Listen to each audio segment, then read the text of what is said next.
نحمده ونصلي على رسوله الكريم اما بعد فاعوذ بالله من الشيطان الرجيم بسم الله الرحمن الرحيم رب اشرح لي صدري ويسر لي امري واحلل عقدة من لساني يفقهوا قولي۔ اللہ تعالیٰ کا لاکھ لاکھ شکر ہے جس نے ہمیں انسان بنایا۔ اس کا احسان ہے ہم پر کہ اس نے ہمیں مسلمان پیدا کیا۔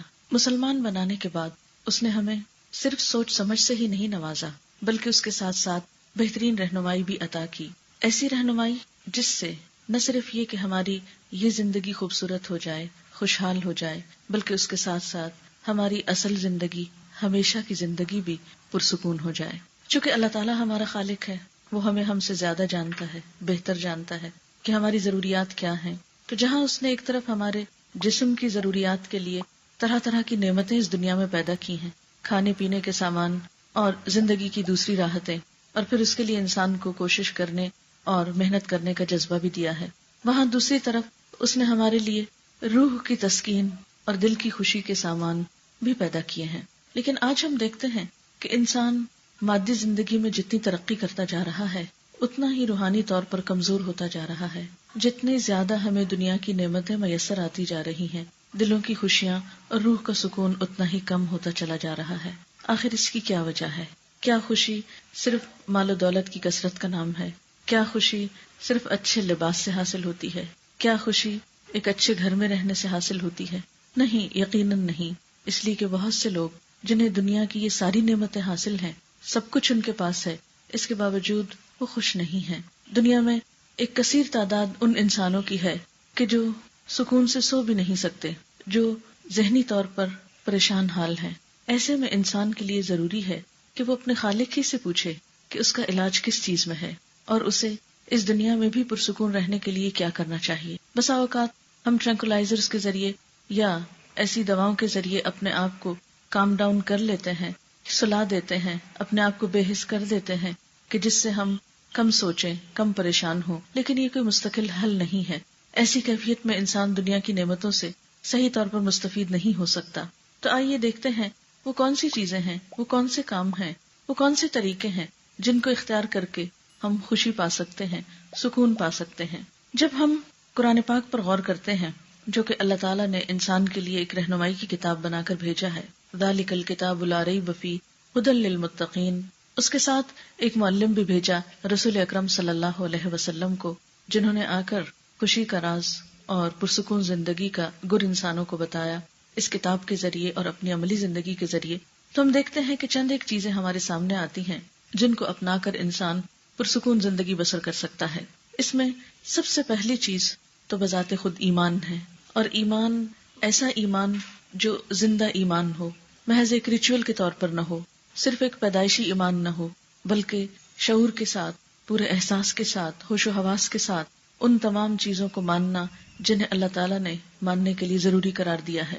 اور اس میں سب سے بڑھ کر خود اللہ سبحانہ و تعالیٰ کی ذات پر پورا ایمان اور یقین، اور اس بات کا ایمان اور یقین کہ وہ ذات ایسی ذات ہے، وہ رب ایسا رب ہے کہ جس کے ہاتھ میں زمین و آسمان کی بادشاہت ہے اور وہ ہر چیز پر پوری قدرت رکھتا ہے، وہ بھروسے کے لائق ہے، وہ سب سے سچا ہے، اس کی بات سب سے زیادہ انصاف پر مبنی ہے۔ پھر اس کے بعد انسان کو جو چیز سکون دیتی ہے وہ فائدہ مند علم ہے۔ سیکھتے رہنا انسان کی زندگی میں خوشیوں کا سامان پیدا کرتا ہے۔ خواہ آپ زندگی کے کسی بھی موڑ پہ پہنچ جائیں، خواہ آپ بچے ہوں، آپ جوان ہوں، آپ بوڑھے ہوں، آپ مرد ہوں یا عورت ہوں، اگر آپ کا علم کے ساتھ کسی بھی طرح تعلق ہے تو آپ ایک پرسکون زندگی گزار سکتے ہیں۔ اس میں فارمل ایجوکیشن کے علاوہ عام روزمرہ زندگی میں مطالعے کی عادت، اچھی بکس کی ریڈنگ انسان کے لیے ایک بہترین دوست کا کام کرتی ہے۔ جس طرح انسان کو انسانوں سے خوشی ملتی ہے اگر انسان کے لیے واقعی انسانوں والا رول ادا کرے، تو اسی طرح اچھی کتابیں ہمیشہ انسان کو سکون بخشتی ہیں۔ اس کے لیے اگر ہم اپنی ایک عادت ڈال لیں کہ صبح کے وقت میں یا رات کے وقت میں یا دوپہر میں یا کسی نہ کسی وقت میں کسی بھی اچھی کتاب کے ساتھ ضرور تعلق رکھنا ہے۔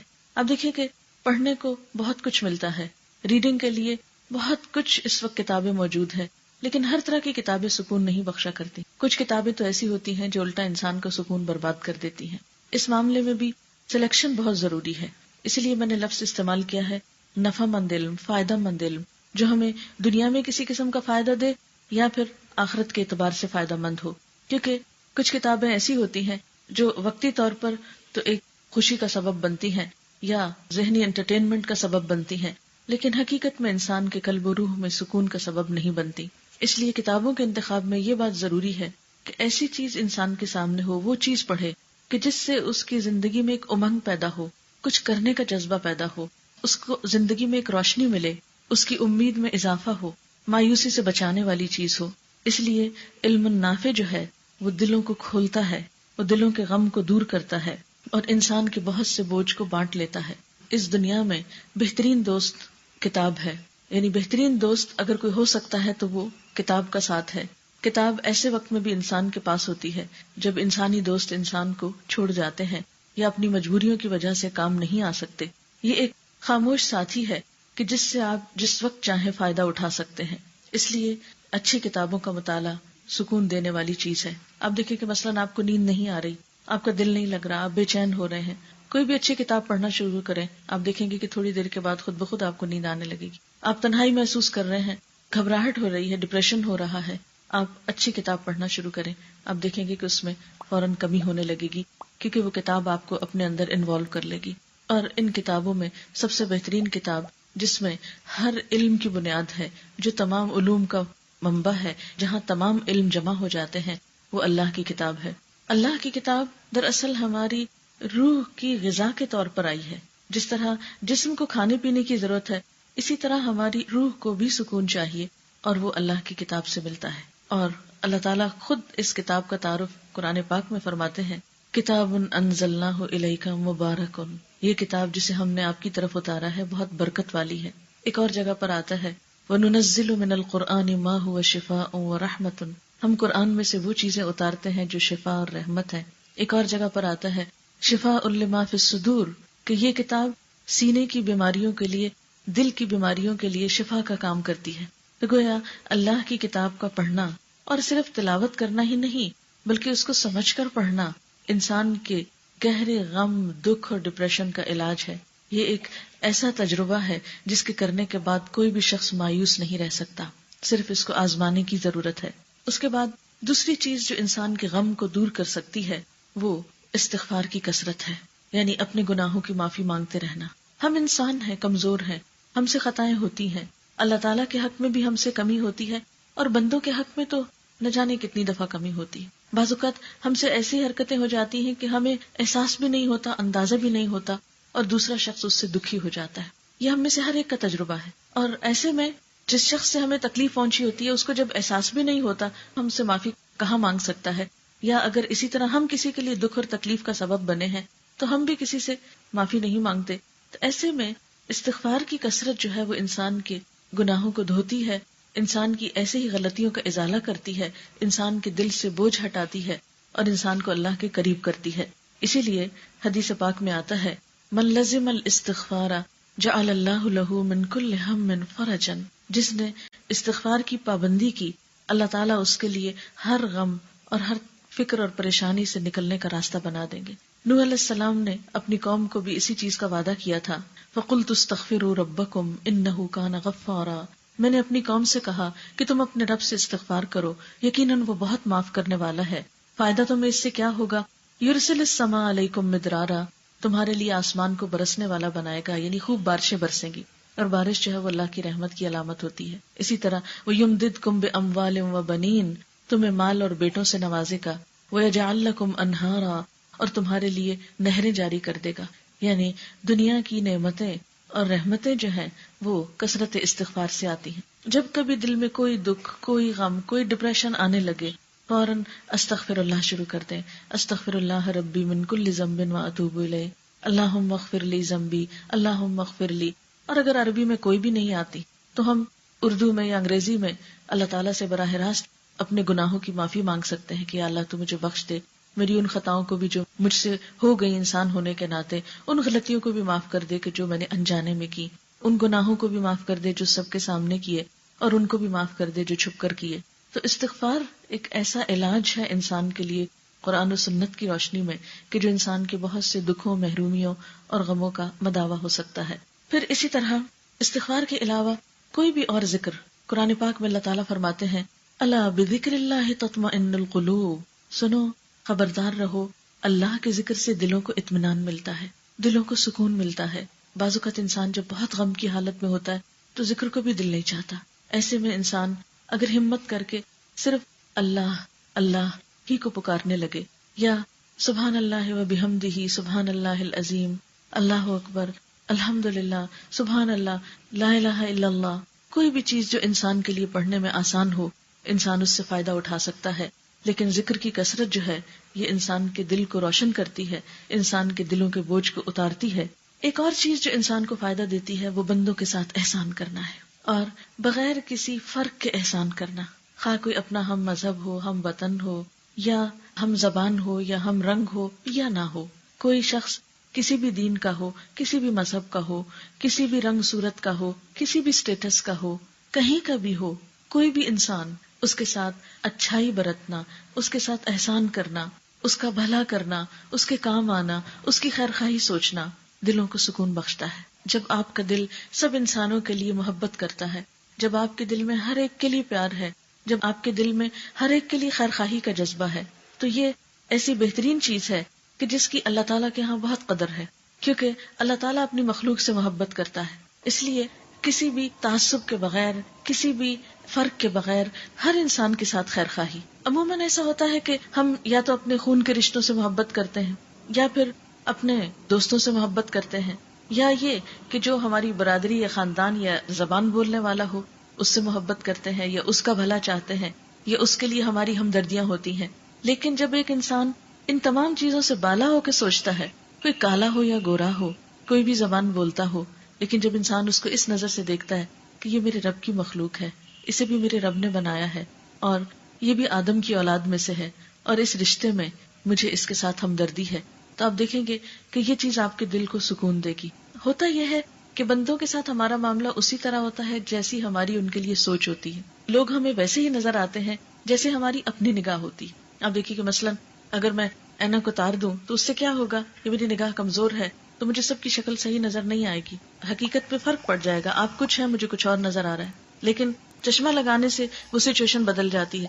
اسی طرح اگر یہ چشمہ کلرڈ ہو جائے تو رنگ بھی بدل جائیں گے۔ بالکل اسی طرح اندر کی نگاہ جو ہے، دل کی نگاہ جو ہے، یہ بھی اسی طرح رنگ بدلتی ہے۔ اگر آپ کے دل میں کسی کے لیے اچھائی ہے تو اس کی غلطی کو بھی آپ اچھائی سمجھیں گے، اس کی کوتاہی کو بھی آپ معاف کر سکیں گے۔ لیکن اگر اندر کوئی تعصب ہے، اندر کسی کے ساتھ نفرت اور ضد ہے، تو اس کی اچھی چیزوں پر بھی آپ خوش کبھی نہیں ہوں گے۔ اس لیے دل میں بندوں کے لیے، مخلوق کے لیے خیرخواہی کے جذبات پیدا کرنے کی ضرورت ہے، اور یہ کچھ مشکل کام نہیں۔ اگر کسی انسان کی کوئی بات بری بھی لگے تو انسان یہ سوچ لے کہ ہو سکتا ہے میرے اندر اس سے بھی زیادہ خامیاں ہوں۔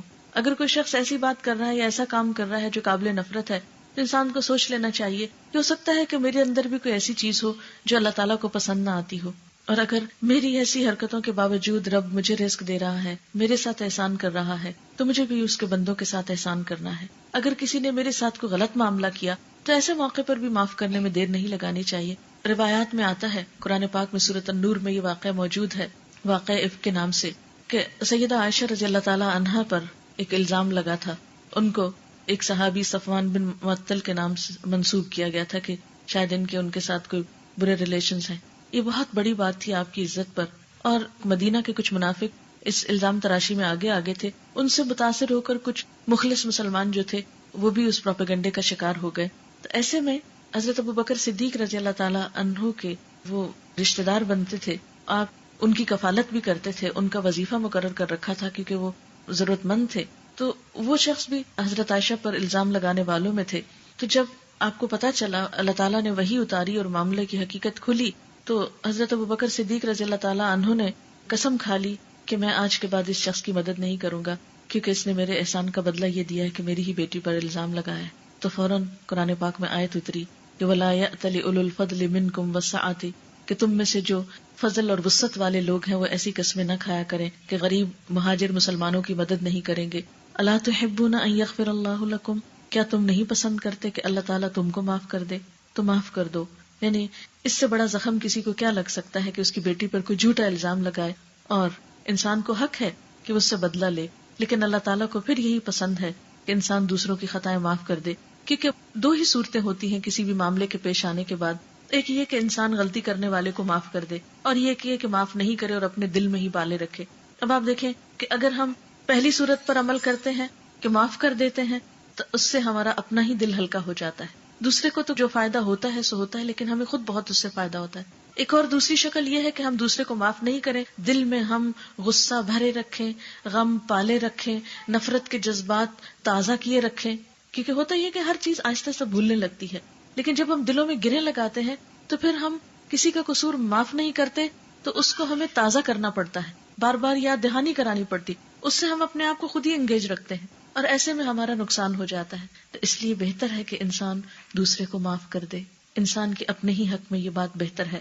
پھر احسان کی شکل میں صرف کسی کی مالی مدد کرنا ہی نہیں ہوتا، بلکہ احسان میں انسان دوسرے کے ساتھ اچھا سلوک کرے، کسی کو مسکرا کر دیکھنا، کسی کے ساتھ بھلائی کا سلوک کرنا، کسی کے آگے بڑھ کر مدد کرنا. اور ہم دیکھتے ہیں کہ ہمارا دین ہمیں چھوٹے چھوٹے معاملات میں اچھے بول سکھاتا ہے. مثلاً اگر کسی مسلمان کو چھینک آ گئی ہے تو ہمیں کیا سکھایا گیا ہے کہ فوراً تم اس کو دعا دو، یرحمک اللہ کہو کہ اللہ تم پر رحم کرے.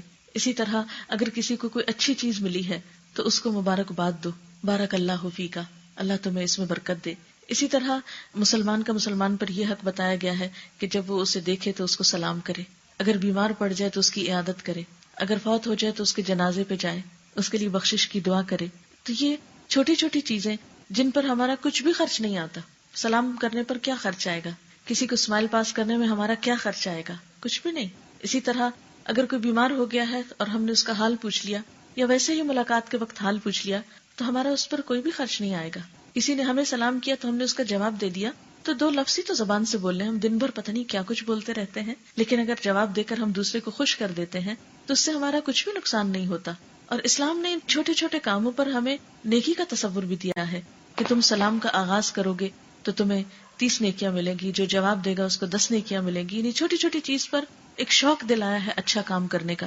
تو یہ انسانی تعلقات میں ایک خوشگواری پیدا کرتے ہیں. اس لیے بندوں کے ساتھ احسان کرنا، آگے بڑھ کر سلام کرنا، اس بات کے انتظار میں نہ رہنا کہ دوسرا مجھے پوچھے، آگے بڑھ کر دوسرے کی مدد کرنا اور اس بات کے انتظار میں نہ رہنا کہ کوئی میری مدد کو آئے تو میں اس کی مدد کو جاؤں.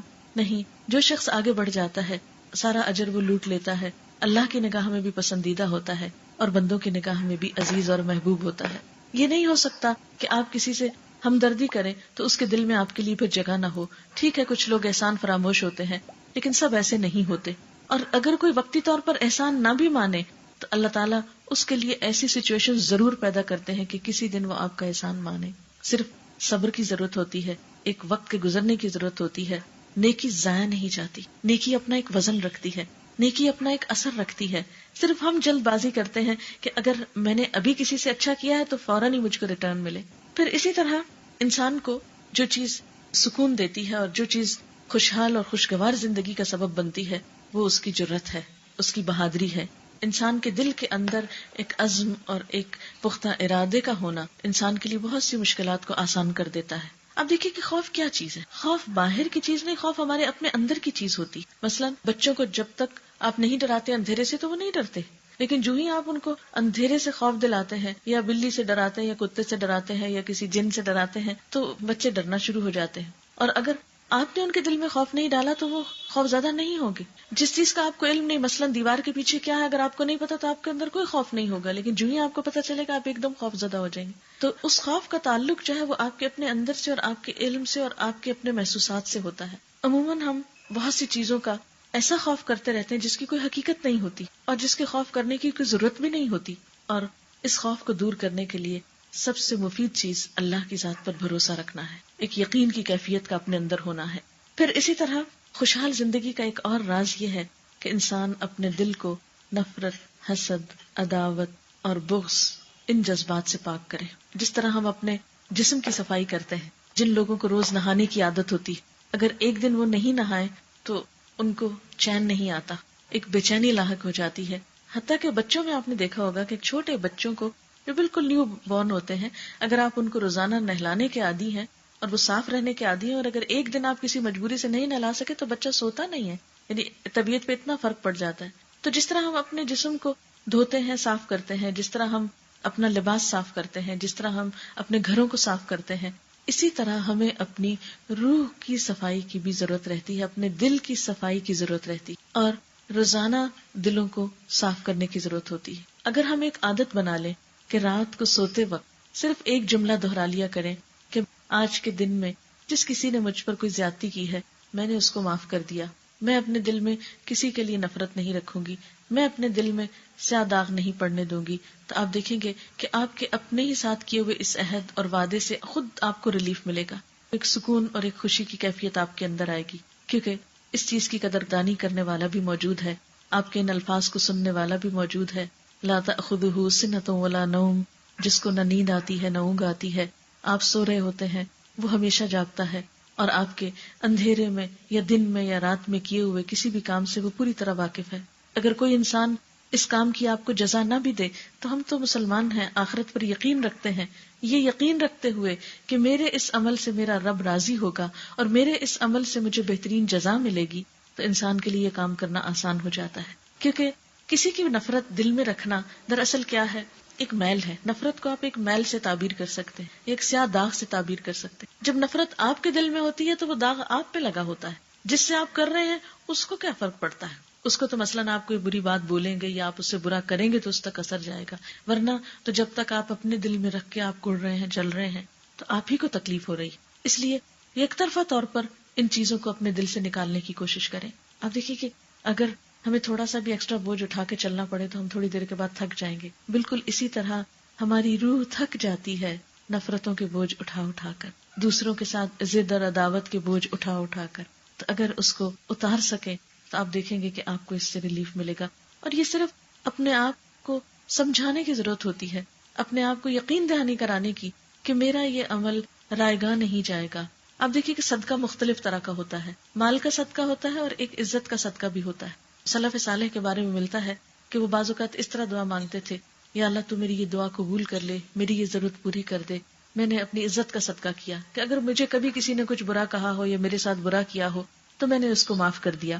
پھر اسی طرح جو چیز انسان کو خوشی بخشتی ہے وہ اپنی نگاہ، اپنی زبان اور اپنے دل کی حفاظت ہے۔ نگاہ کو ایسی چیزوں پہ پڑنے سے بچانا کہ جن کو دیکھنے سے اللہ تعالیٰ نے منع کیا ہے یا جن کا دیکھنا حرام قرار دیا ہے۔ اسی طرح زبان کو ایسی گفتگو سے بچانا کہ جس گفتگو کو اللہ تعالیٰ نے ناپسند کیا ہے، مثلا جھوٹ ہے، چغلی ہے، غیبت ہے، بد زبانی ہے، بد کلامی ہے، گالی گلوچ ہے، ان چیزوں سے منع کیا گیا ہے، اور ایک ایک لفظ لکھا جا رہا ہے۔ اپنے آپ کو ان چیزوں سے روک کر رکھنا اپنے ہی سکون کا باعث بنتا ہے، کیونکہ یہ تمام چیزیں حرام کے دائرے میں آتی ہیں۔ ہم بعض اوقات گندی چیزیں کھانا تو پسند نہیں کرتے، یعنی اگر ہمیں پتہ چل جائے کہ جو پانی ہم نے پیا ہے یا جو کھانا ہم کھا رہے ہیں اس میں کوئی جرمز ہے یا گندگی ہے تو ہم ایک دم تھوک دیں گے اس کو، لیکن اسی زبان پر غیبت جیسی حرام چیز رکھتے ہیں، اسی سے ادا کرتے ہیں، یعنی گفتگو میں بہت سا حرام جو ہے یا بہت سی گندگی جو ہے اس کو ہم نگلتے چلے جاتے ہیں، بولتے چلے جاتے ہیں، اور اس کے لیے اپنے آپ کو روک نہیں سکتے۔ اگر ہمیں تھوڑی دیر کے لیے بھی احساس ہو جائے کہ ہم جو ابیوسو لینگویج مثلاً اگر کسی کو عادت ہو استعمال کرنے کی کہ ہم جو اپنے منہ سے یہ نکال رہے ہیں تو یہ بھی تو اسی طرح کی گندگی ہے جو اگل رہے ہیں، تو انسان اس گندگی کی کراہت کی وجہ سے اگر خود کو روک سکے اور اس کو جتنا وہ محسوس کرے گا اتنا ہی روکنے میں کامیاب ہوگا، تو آپ دیکھیں گے کہ اس عمل سے آپ کے اپنے ہی دل کو سکون ملے گا۔ پھر اسی طرح ایک اور اہم چیز جو ہے انسانوں کی پریشانی کا باعث بنتی ہے وہ فراغت ہے۔ کہتے ہیں کہ خالی ذہن شیطان کا گھر ہوتا ہے۔ فراغت انسان کی بہت بڑی دشمن ہے، اور فراغت کو بیکار کاموں سے پر نہیں کرنا چاہیے۔ انسان اپنی زندگی میں ایسے کام کرے کہ جس سے کسی انسان کا فائدہ ہو یا انسان کی اپنی آخرت کا فائدہ ہو، یعنی اپنے لیے ضرور ایسے کچھ نہ کچھ کام کرتے رہیں کہ جس سے کوئی تعمیری چیز سامنے آئے، کیونکہ اللہ تعالیٰ نے انسان کو عقل جیسی نعمت دی ہے، انسان کے اندر انرجی ہے، انسان کے اندر بہت سے اچھے جذبات ہیں، انسان کے اندر بہت اچھی سینسز ہیں، یہ سب چیزیں استعمال کرنے کے لیے اللہ تعالیٰ نے دی ہیں۔ جب ہم ان کو استعمال نہیں کرتے تو ان کو زنگ لگنے لگتا ہے، اور جب زنگ لگتا ہے تو ہمارے دلوں کو پریشانی ہوتی ہے اور ڈپریشن ہوتا ہے اور غم اور بے سکونی ہوتی ہے۔ اسی لیے آپ دیکھیں کہ جو لوگ مصروف رہتے ہیں، اور مصروفیت بھی ایسی نہیں کہ کسی بھی چیز میں مصروف ہو گئے، مصروفیت ایسی کہ جو بہت پروڈکٹیو ہو، بہت اچھی ہو، مفید ہو، دوسروں کے لیے فائدہ مند ہو یا اپنی ذات کے لیے فائدہ مند ہو، تو آپ دیکھیں گے کہ ایسے لوگ پریشانی میں کم مبتلا ہوتے ہیں۔ اور خصوصی طور پر مصروفیت کے لیے ایسے کاموں کو کرنے کی ضرورت ہے کہ جس سے انسانیت کا بھلا ہو اور جس سے اللہ تعالیٰ کی رضا انسان کو حاصل ہوتی ہو۔ پھر اسی طرح قناعت بہت بہترین نعمت ہے۔ قناعت کا مطلب کیا ہے کہ جو کچھ انسان کو ملا ہے اس پر راضی ہونا سیکھے۔ جب انسان کے اندر قناعت نہیں ہوتی تو انسان کے اندر کبھی بھی چین اور سکون آ نہیں سکتا۔ قناعت کا نہ ہونا انسان کو ہر وقت بے چین رکھتا ہے۔ اگر کسی بھی انسان کی سوچ یہ ہے کہ فلاں کے پاس تو وہ چیز آ گئی، میرے پاس کیوں نہیں، فلاں کا ایسا گھر بن گیا تو میرا ابھی کیوں نہیں بنا، فلاں کے بچے اتنی ڈگری لے گئے تو میرے بچے ابھی تک کیوں پیچھے ہیں، فلاں کے بچے کی شادی ہو گئی ہے تو میرے بچے کی شادی ابھی تک کیوں نہیں ہوئی، وغیرہ وغیرہ چھوٹی چھوٹی ایسی بہت سی چیزیں ہوتی ہیں کہ جن کے بارے میں ہم سوچ سوچ کے بے چین رہتے ہیں، پریشان ہوتے ہیں، لیکن حاصل تو کچھ نہیں ہوتا، کیونکہ جو کام جس وقت ہونا ہے اسی وقت ہونا ہے۔ کوشش کرنے کے بعد انسان کو مطمئن ہونے کی کوشش کرنی چاہیے، یعنی عملی کوشش کے بعد مطمئن ہونا چاہیے، نہ کہ بے چین، کیونکہ بے چینی کبھی بھی کسی چیز کی اصلاح کا ذریعہ نہیں بنتی۔ بے چینی مسائل کا حل نہیں ہے۔ بے چینی سے اور غم کھانے سے کبھی بھی کوئی مسئلہ حل نہیں ہو سکتا، بلکہ یہ بے چینی اور غم ہماری انرجی کو کھاتا ہے، ہماری صلاحیتوں کو نقصان دیتا ہے، اور جو ہماری انرجیز کمزور ہوتی ہیں انسان کچھ بھی اچھا کام کرنے کے قابل نہیں رہتا۔ پھر اسی طرح آج کی فکر کرنا، پچھلے کل اور اگلے کل کے لیے پریشان نہ ہونا، یہ زندگی گزارنے کا ایک خوبصورت طریقہ ہے۔ عموماً ہم دیکھیں اگر کہ ہمارے غم کیا ہے، یا تو ماضی کا کوئی واقعہ ہمارے ذہن میں منڈلا رہا ہوگا، بار بار ہمیں کوئی بات پچھلی یاد آ رہے گی، یہ ہو گیا، کیوں ہوا، کیسے ہوا، یہ نہیں ہونا چاہیے تھا، ایسا کیوں ہو گیا، بھئی اب ہو گیا، اب تو کچھ نہیں ہو سکتا، جو ہونا تھا ہو گیا، اب وہ واپس تو نہیں وقت لایا جا سکتا، اب اس چیز کو پلٹایا تو نہیں جا سکتا۔ ہاں یہ اس وقت سوچ سکتے ہیں کہ آئندہ ایسا نہ ہو، اس راستے کو بند کیا جائے جہاں سے یہ چیز ہو گئی، لیکن جو ہو چکا اس کا غم بالکل ایک بیکار چیز ہے۔ اس پہ سوچ بچار کرتے رہنا، اس پہ الجھتے رہنا، اس پہ پریشان ہونا انسان کو کچھ بھی فائدہ نہیں دیتا۔ اب دیکھیں کہ بعض اوقات ایک برتن ٹوٹ جاتا ہے تو ہم اس پہ ہی بے چین ہو اٹھتے ہیں، اب وہ تو ٹوٹ گیا، اب جڑ تو نہیں سکتا، ہو گیا جو ہونا تھا۔ اب اگر اس کے ساتھ ہم اپنا دل بھی توڑ بیٹھے تو کوئی عقل مندی کی بات تو نہیں۔ اپنا آپ تو بہت قیمتی چیز ہے، ایک دنیا کی چھوٹی سی چیز کے نقصان کے لیے ہم اپنے آپ کو کیوں نقصان دیں؟ جو ہو گیا بس ختم، اور جتنی جلدی آپ اس سے باہر آنے کی کوشش کریں گے اتنا ہی آپ کو فائدہ ہوگا۔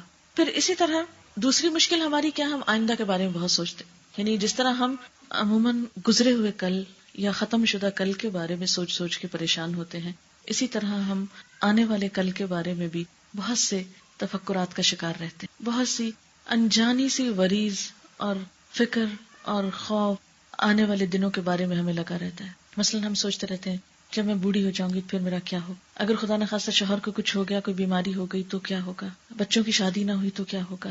کل جو ہم نے دیکھا نہیں، جو ہمارے ہاتھ میں نہیں، اس کے بارے میں کچھ پتا نہیں کہ کل کیا ہوتا ہے، لیکن ہم انہونی باتیں یا وہ باتیں جن کا دنیا میں ابھی کوئی وجود نہیں، ان کو یاد کر کر کے تو غمزدہ ہوتے رہتے، پریشان ہوتے رہتے ہیں، فکر کرتے رہتے ہیں۔ ایسا کرنا انسان کو نقصان تو دیتا ہے، فائدہ کچھ نہیں دیتا۔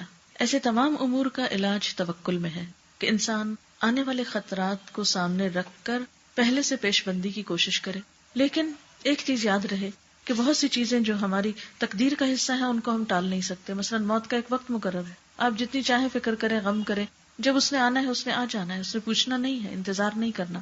اسی طرح کچھ اور چیزیں بھی، تو ایسی چیزوں کے بارے میں دو کام ہمیں کرنا ہے۔ ایک تو یہ کہ جو ہمارے ہاتھ میں ہے اسے پوری طرح استعمال کریں، جو پریکاشنز ہم لے سکتے ہیں ان کو لیں، جو محنت ہم کر سکتے ہیں کسی بھی کام کو سنوارنے کی اس کو پورا کریں، اور اس کے بعد دوسری چیز یہ کہ اللہ تعالیٰ سے دعا کریں اور اللہ پر بھروسہ کریں اور معاملات اس کے حوالے کر دیں، کیونکہ جب تک انسان ایسا نہیں کرتا اس وقت تک انسان اس غم کے بوجھ سے آزاد نہیں ہو سکتا، اور اگر وہ بوجھ اٹھائے رکھے تو اپنا ہی نقصان ہے۔ اور یہ بھی ہو سکتا ہے کہ آپ کسی چیز کے بارے میں بہت ہی خوف زدہ رہیں، بہت ہی پریشان رہیں، اور جب وہ معاملہ پیش آئے تو آپ کو پتہ بھی نہ چلے کہ یہ ہوا کیا، وہ تو پتہ ہی نہیں چلا، میں تو بہت پریشان تھی کہ معلوم نہیں کیا ہوگا، اور وہ تو معاملہ آیا اور گیا۔ بعض اوقات کوئی بیماری آ جاتی، کوئی چھوٹی موٹی سرجری کرانی ہوتی، یا کوئی گھر میں چھوٹی موٹی تعمیر کرانی ہوتی ہے، یا کسی بھی چیز میں کوئی تبدیلی کرنا ہوتی ہے، یا کوئی سفر کرنا ہوتا ہے، تو آپ نے اکثر دیکھا ہوگا کہ لوگوں کو سفر کرنے سے پہلے خاص قسم کا خوف لاحق، پیٹ میں بل پڑنے لگتے ہیں کہ اب پتہ نہیں جس جہاز میں جاؤں گی وہ خدا نخواستہ کریش ہی نہ ہو جائے اس کا۔ حالانکہ اگر انسان سوچے تو دن رات میں کتنی اڑانے اڑتے ہیں جہاز، پوری دنیا میں ایئر ٹریفک جو ہے وہ آ رہی ہے جا رہی ہے، کبھی سال میں ایک آدھ کوئی حادثہ ہو گیا تو اس کی وجہ سے انسان اپنے آپ کو بلا وجہ میں پریشان رکھے اور سارے سفر میں اپنے آپ کو خوفزدہ رکھے، تو یہ کوئی عقل مندی کی بات نہیں ہے. ایسے میں انسان کو یہ سوچنا چاہیے کہ اور بھی تو بہت سے لوگ ہر وقت سفر کر رہے ہیں اور خیریت سلامتی کے ساتھ پہنچ جاتے ہیں. یہ بعض اوقات کیا ہوتا ہے، کوئی رشتہ دار یا بچہ مثلاً آ رہا ہے، جب تک وہ چل کے گھر پہنچ نہیں جائے گا ہم ٹہلتے ہی رہیں گے، ہم کو چین نہیں آئے گا. یا یہ ہے کہ کوئی واقعہ یا کوئی فنکشن یا کوئی بھی چیز ہے تو اس میں ہم اوور ایکسائٹیڈ ہو جاتے ہیں، جس کی وجہ سے اپنے آپ کو پریشان کرتے ہیں. ایسی تمام چیزوں میں انسان کوشش کرے اور اس کے بعد معاملہ اللہ تعالیٰ کے حوالے کر دے اور اس کے بعد بے فکر ہو جائے، ریلیکس ہو جائے. اس لیے کہ بہت سی چیزیں ہماری کوشش کے باوجود بھی ہمارے ہاتھ میں نہیں ہوتی. ایسے میں ہمیں ان اینی کیس اللہ تعالیٰ کے اوپر معاملہ چھوڑنا ہے، ہمیں تقدیر پر ایمان لانا ہے. اسی لیے کہتے ہیں نا کہ تقدیر پر ایمان جو ہے وہ ہمارے ایمان کا ایک حصہ ہے، اس کو ماننا ضروری ہے، کوشش شرط ہے، لیکن بھروسہ کرنا مطمئن زندگی کے لیے بے حد ضروری ہے. پھر اسی طرح نعمتوں کے معاملے میں ان لوگوں کی طرف نظر رکھنی چاہیے جن کے پاس ہم سے کم ہیں وہ نعمتیں. کہتے ہیں کہ دنیا کے معاملے میں اپنے سے کم تر لوگوں کو دیکھو اور دین کے معاملے میں اپنے سے آگے کے لوگوں کو دیکھو تو تمہارے دلوں کو اطمینان ہو جائے گا. مثلا دنیا کے معاملے میں اپنے سے کم تر کیسے؟ مثلا اگر کوئی ایک بیماری ہے تو ان لوگوں کے بارے میں سوچیں کہ جن کو ایسی ایسی بیماریاں ہیں جس سے صحت یاب ہونے کا کوئی موقع نہیں، جن کو ڈاکٹرز جواب دے چکے ہیں. اگر ہمارے پاس زندگی کی کسی بھی نعمت کی کوئی کمی ہے، مثلا اگر کسی کے پاس صرف بیٹیاں ہیں بیٹا نہیں، تو ہم تو لوگ بہت غمزدہ رہتے ہیں، بیٹا نہیں، ساری زندگی جو ہے وہ غم مناتے رہتے ہیں. تو دیکھیں کئی ایسے لوگ بھی ہوں گے کہ جن کے پاس بیٹیاں بھی نہیں ہیں. اسی طرح بعض اوقات یہ ہوتا ہے کہ اولاد ہے ہی نہیں، شادی ہوئی اولاد نہیں. ایسے میں ان لوگوں کی طرف دیکھ لینا چاہیے جن کی شادی بھی نہیں ہوئی. یا بہت سے لوگ ہمارے آس پاس ایسے بھی ہو سکتے ہیں کہ جو ساری زندگی شادی کے ہی انتظار میں بیٹھے رہے. اسی طرح اگر کسی کی شادی نہیں ہوئی لیکن صحت مند زندگی گزار رہا ہے، کسی پر ڈپینڈ نہیں کر رہا، تو اس کو دیکھنا چاہیے. ایسے بہت سے لوگ کہ جو شادی کے بعد پریشان ہیں. یعنی اس دنیا میں اگر دیکھا جائے تو ہر شخص کسی نہ کسی طرح آزمایا جا رہا ہے. جب ہم اس دنیا